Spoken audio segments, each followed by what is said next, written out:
Hey everybody, it's Aunt Bibi. Today is Friday, May 31st, 2019. I'm Barb Hammer.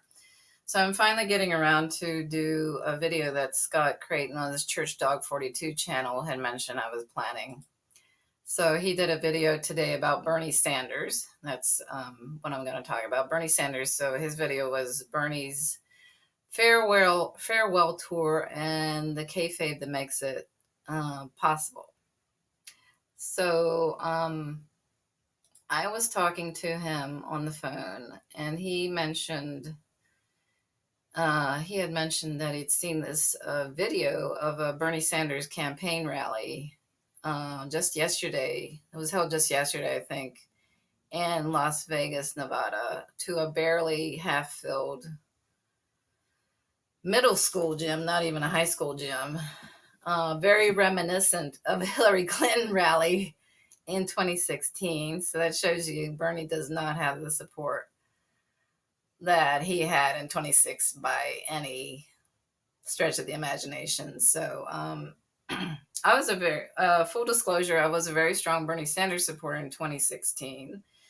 But I learned my lesson, and I don't even vote anymore because of all the election fraud during the primaries and how it was rigged for Hillary from the very beginning.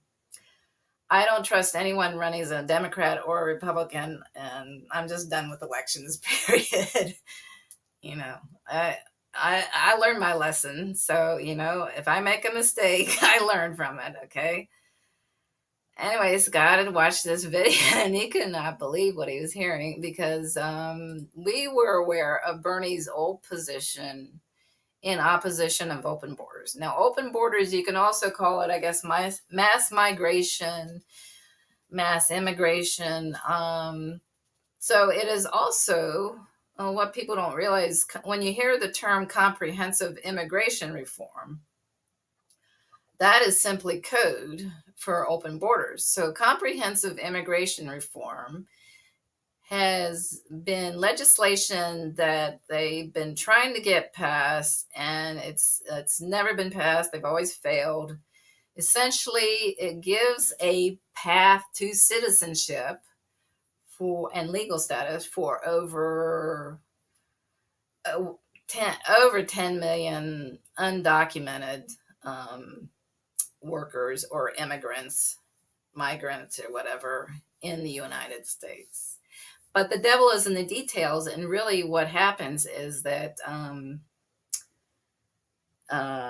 desperate people from Latin American countries or other countries, they come to the U.S. and then they are caught up in an endless cycle of exploitation, and they never achieve legal status, and it's basically legalized slavery is really what happens.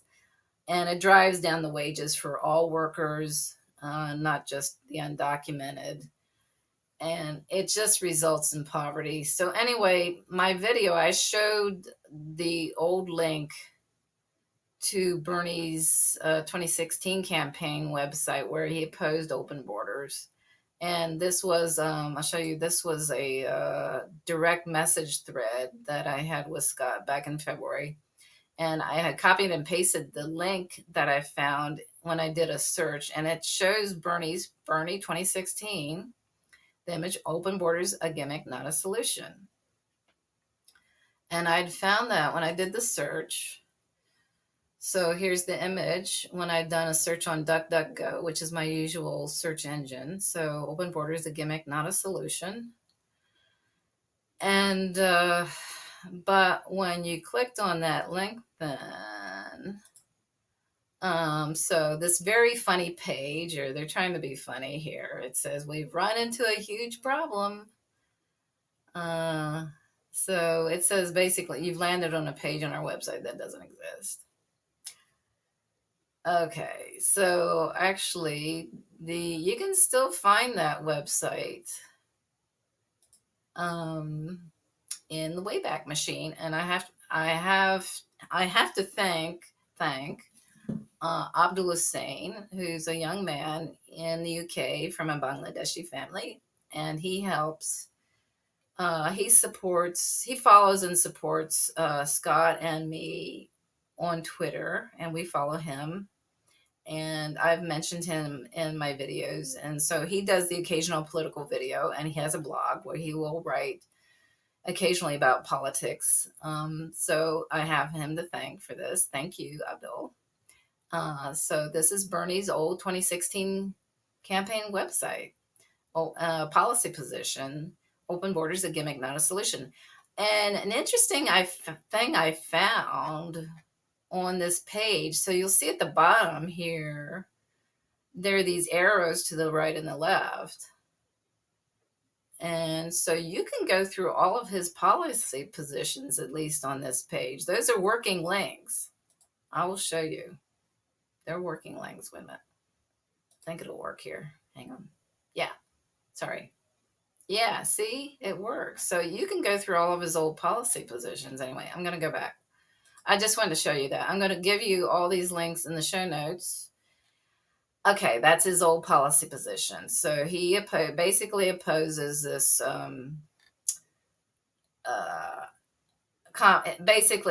Bernie opposed open borders, used to, or comprehensive immigration reform, which is code for open borders. But here is Bernie's new 2020 website, which I'd shown. It was purged of any policy positions. You could only go there to buy merchandise, but now he has his new policy positions up. This is the 2020 campaign website. So it says immigration reform. Today, we say to the American people that instead of demonizing the undocumented immigrants in this country, we're going to pass comprehensive immigration reform and provide a path towards citizenship. We're going to provide legal status to the 1.8 million young people eligible for the DACA program and develop a humane border policy for those who seek asylum. And then he throws in no more snatching babies from the arms of their mothers. So, as Scott has pointed out, whenever you want to push propaganda, you always invoke children, babies, mothers. And this is the basis of the border crisis, the crisis at the Mexican border that's orchestrated when actually the people are trying to come in, they're being brought in, and they're working age males. So this is his policy position. They might be planning to expand it. I'm not sure. So it says, we are a nation of immigrants. Bernie is proud to be the son of an immigrant. His father came to this country from Poland without a nickel in his pocket. Their story, his story, and our story is a story of America. Hardworking families coming to the United States to create a brighter future for their children. We need to, 1, enact comprehensive immigration reform, including a path towards citizenship. Comprehensive immigration reform. Expand DACA and DAPA.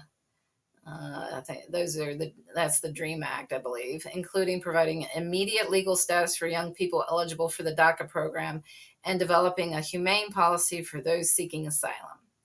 Completely reshape and reform our immigration enforcement system, including fundamentally restructuring ICE, an agency Senator Sanders voted against creating. And the barbaric practice of family separation and detention of children in cages. Yeah, there you go. He invokes the kids again. Dismantle cruel and inhumane deportation programs and detention centers. Establish standards for independent oversight of relevant agencies within DHS. Donald Trump has made himself the biggest platform of hate in the country, and he's used the demonization of immigrants as his own personal political strategy. That must end now. So, yeah, comprehensive immigration reform. It sounds all well and good, but it's just creating endless cycle of exploitation for workers, all workers, and they can still deport workers. So that, so if an employer is not happy with a worker, or a worker is causing problems, they get kicked out, they get the boot. That's the problem with comprehensive immigration reform. So you'll find Bernie, he's using weasel words. So he still will say that he will still say that he opposes open borders. But then this is an article, this is based on an interview, or he was at a town hall or something, and there was someone in the audience who asked him a question, and they mentioned that he supported open borders now. And Bernie says, no, I don't support open borders. I support comprehensive immigration reform. Well, it's the same thing. Yeah. So, anyway, hang on. Yeah, it's interesting. So, the people who will advocate for open borders are people on the right in business circles. And so here's an article from Fortune, and it's the surprisingly compelling argument for open borders. And they show the image of immigration reform. Yeah. So this person who wrote this is arguing that open borders is a good thing. And it's interesting. So this is a Dutchman, Rutger Bregman, and he has written a piece advocating for universal basic income, the open borders. Yeah. So okay. So open borders, that's comprehensive immigration reform. That's a libertarian, that's a neoliberal idea. And universal basic income is also a neoliberal idea. It sounds all well, these things sound all well and good, but actually with I'm not going to get it, universal basic income, they give you money and they take away all your benefits. Basically, that's what happens. Anyway, so what else here? Yeah, okay, I covered that. Oh, this is actually, I'll give you this link. This is the interview that Bernie did with Ezra Cox, where he pushed back in 2015 against the idea of open borders. And Ezra Klein from Vox, he was strongly supporting open borders anyway. But that's the old Bernie. Yeah. Oh, I also want to mention that, yeah, so there was an article by David Frum in The Atlantic. That's what it was. And I had brought this to Scott's attention back in March, and it was getting a lot of pushback from people on the left. So David Frum was George W. Bush's speechwriter, and he's a neocon, but he wrote a very interesting piece that about immigration and controlling immigration. And yeah, so David Frum, he was being very honest about how mass migration hurts workers and it drives down standards of living. And yeah, so it's very interesting. And Scott kind of went through it and he highlighted things okay, so in the piece, David Frum correctly points out immigrants are lowering America's average skill level. Immigrants are enabling employers to behave badly. Immigrants are altering the relationship between Americans and their government and making the country more hierarchical.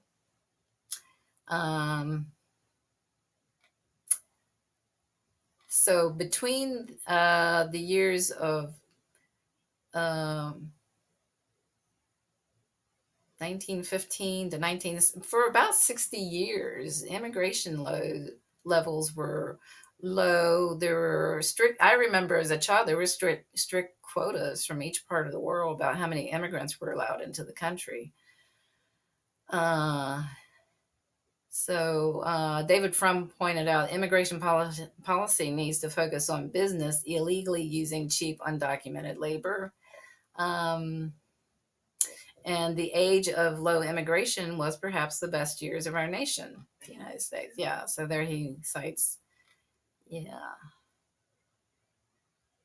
Yeah, so so in the late 1800s, early 1900s, that was the Gilded Age. That was basically neoliberal globalization. There were huge waves of immigrants brought into the country, and there was really extreme poverty then at that time. Yeah. Yeah, and also Scott points out here, and for the anarchists among you, I like this part because I know some anarchists who think they're very radical and they're just pushing corporate bullshit, really. Uh, yeah, so I want to read this. With immigration pressures bound to increase, it becomes more imperative than ever to restore the high value of national citizenship, not to denigrate or disparage others, but because for many of your fellow citizens, perhaps less affluent, educated, and successful than you, the claim, I am a U.S. citizen, is the only claim they have to any resources or protection. Without immigration restrictions, there are no national borders. Without national borders, there are no nation states. Without nation states, there are no electorates.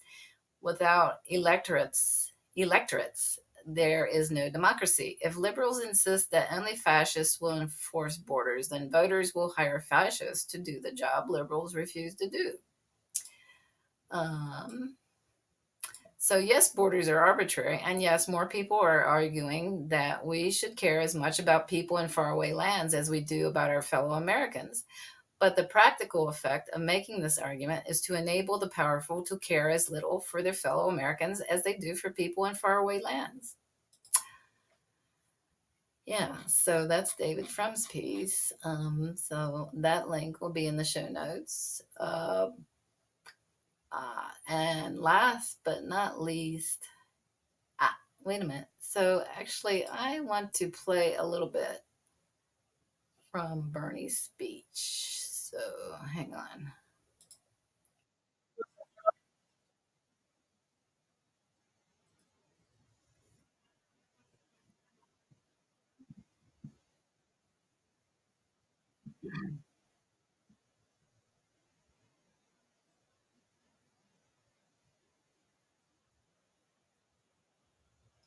11 million. Yeah.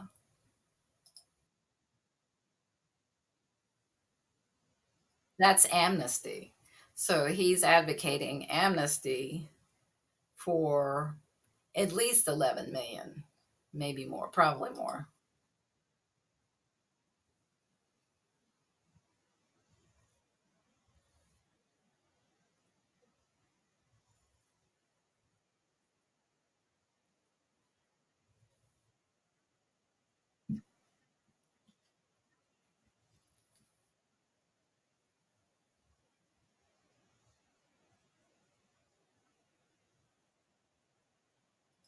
So that's Bernie scaremongering. So it kind of reminds me of Trump. Anyway, so he's advocating for amnesty for over 11 million undocumented immigrants, and he's also referring to the Dreamers Act, young people who were born outside the U.S. but they were brought to the U.S. when they were very young. So that's Bernie. He's all on board with open borders and comprehensive immigration reform. So that's quite a different Bernie. So Bernie is on a money tour. I've decided. So all of these election campaigns are really to collect donations for the DNC. It's just a big slush fund that they have with Act Blue. Anyway, so I want to finish up with this very, very good article I found. And this is a relatively new website. Um, and it's supposedly right wing, but I don't know. I don't have any problem with this article because it has the facts straight, really. I don't care if it's left wing or right wing, but they've got the facts right. So, this is The Left Case Against Open Borders by Angela Nagel. Um, so, it mentions Ronald Reagan.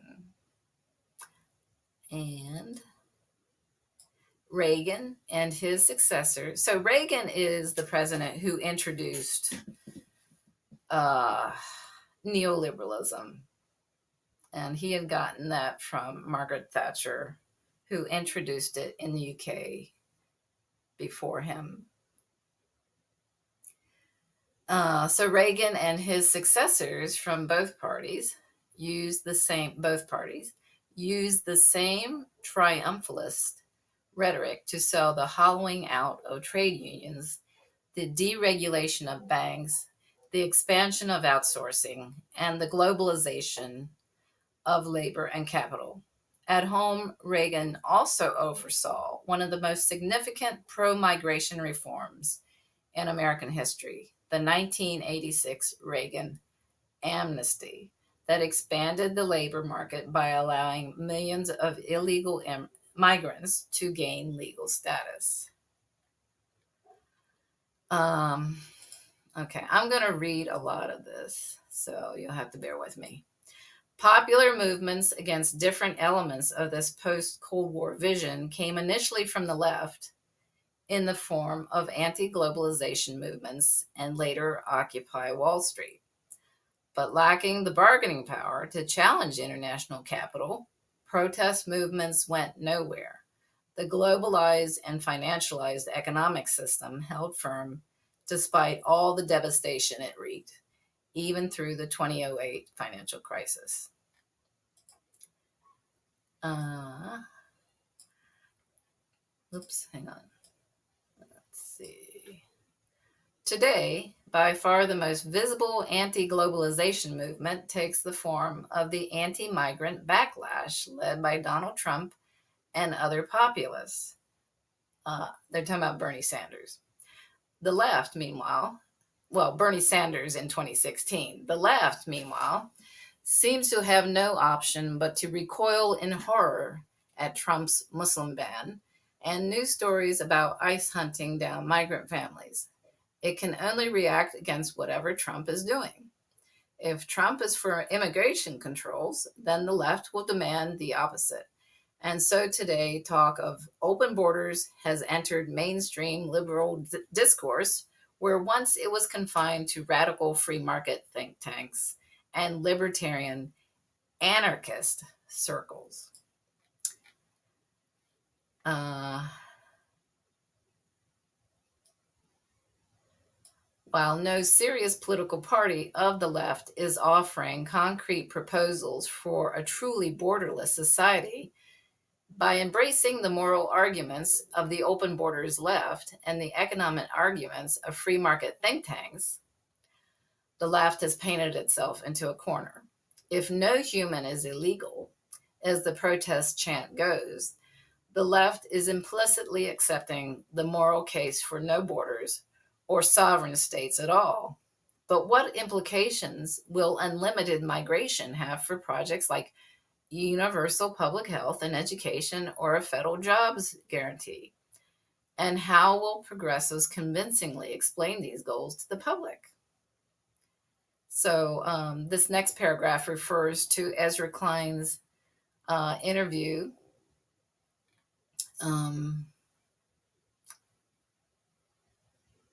So Sanders has been accused, the old Bernie in 2016 was accused of sounding like Donald Trump because they both had a populist message. Okay, so here, the destruction and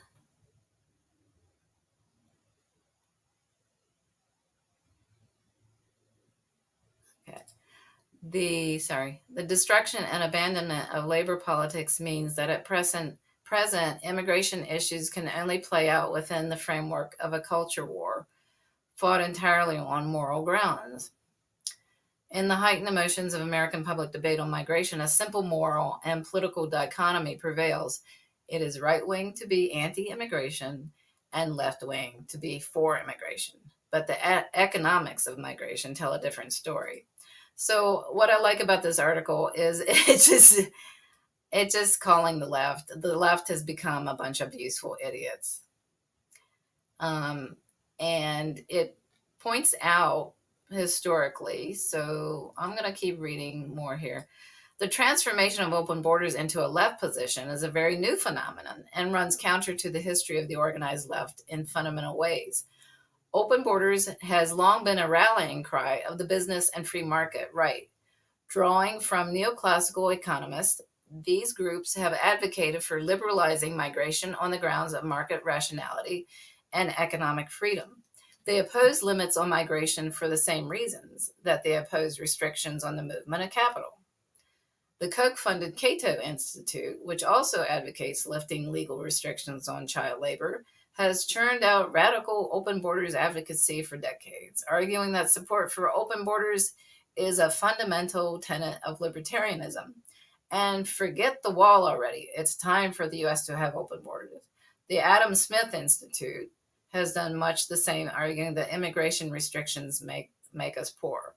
So the Adam Smith Institute, it's a libertarian institute, and they came out and admitted that they are neoliberals.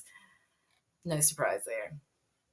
So following Reagan and figures like Milton Friedman, so Milton Friedman introduced neoliberalism at the University of Chicago's School of Economics, and it was brought over from the UK, the London School of Economics, which was the cradle for neoliberalism. So George W. Bush championed liberalizing migration before, during, and after his presidency. Grover Norquist, a zealous advocate of Trump's and Bush's and Reagan's tax cuts, has for years rallied against the illiberalism of the trade unions, reminding us hostility to immigration has traditionally been a union cause. And he's not wrong. And she cites here, he's not wrong. From the first law restricting immigration in 1882 to Cesar Chavez and the famously multi-ethnic United Farm Workers protesting against employers' use and encouragement of illegal migration in 1969, trade unions have often opposed mass migration. They saw the deliberate importation of illegal low-wage workers as weakening labor's bargaining power and as a form of exploitation. There is no getting around the fact that the power of unions relies, by definition, on their ability to restrict and withdraw the supply of labor, which becomes impossible if an entire workforce can be easily and cheaply replaced. Open borders and mass immigration are a victory for the bosses. Okay. Yeah. So this is a very, very, very good article. It even mentions Karl Marx and the left. So the left just gets people on the left who argue against open borders are simply accused of being, I've been accused of being a bigot, a white nationalist, a Nazi, and I got kicked out and banned from the Cindy Sheehan Women's March on the Pentagon for pointing out this problem with open borders. And so it's all about identity politics, and they have no idea what the fuck they're talking about anymore, these people. And the fake left and paper progressives and the what I call anarcho morons, they just, it's like they don't see the facts behind immigration at all. They only see identity politics. That's it. Very good article. I think I will simply read the conclusion. Meanwhile, members of the Open Borders left may try to convince themselves that they are adopting a radical position, but in practice, they are just replacing the pursuit of economic equality with the politics of big business, masquerading as a virtuous identitarianism. America, still one of the richest countries in the world, should be able to provide not just full employment, but a living wage for all of its people, including in jobs which open borders advocates claim Americans won't do. Employers who exploit migrants for cheap labor illegally, at great risk to the migrants themselves, should be blamed, not the migrants who are simply doing what people have always done when facing economic adversity. By providing inadvertent cover for the ruling elite's business interests, the left risks a significant existential crisis as more and more ordinary people defect to far-right parties. At this moment of crisis, the stakes are too high to keep getting it wrong. So this defection of ordinary people to far right parties. That's sort of what David Frum was suggesting, that if liberals won't enforce borders, then fascists will. Anyway, very good. So I just want to stress that Bernie is not the same Bernie of 2016. So this is his new website. That's the old one. The old Bernie is gone. He does not have the following that he used to have. And so anyway, that's all for now. Thank you for your patience, and I will talk to you again soon. Bye.